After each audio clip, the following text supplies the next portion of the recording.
ધારી શહેરના પ્રેમપરા નજીક આવેલ શેત્રુંજી નદી નજીક માનવ લાશ મળી આવતા ચકચાર મચી.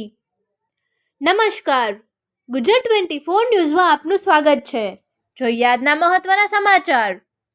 આજરોજ તારીખ 2 જાન્યુઆરી 2026ના બપોરના સુમારે શેત્રુંજી નદીના પુલ નજીક યુવકની લાશ પડેલી હોવાનું જાહેર થતાની સાથે ધારી પોલીસ સ્ટાફ ઘટના સ્થળે પહોંચી તપાસ હાથ ધરી હતી.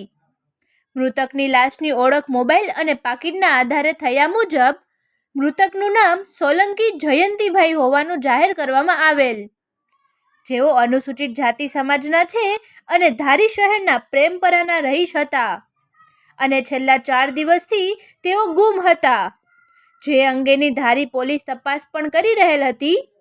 મૃતકની ઓળખ મોબાઈલ ફોન અને પાકીટથી થયેલ હોવાનું મૃતક જયંતિભાઈના સંબંધીએ મીડિયા સમક્ષ નિવેદન આપ્યું હતું.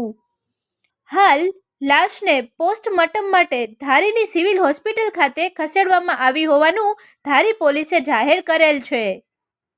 રિપોર્ટર સંજય વાળા, ધારી. ફરી મળીશું નવા સમાચાર સાથે. ત્યાં સુધી જોતા રહો ગુજરાત 24 ન્યૂઝ.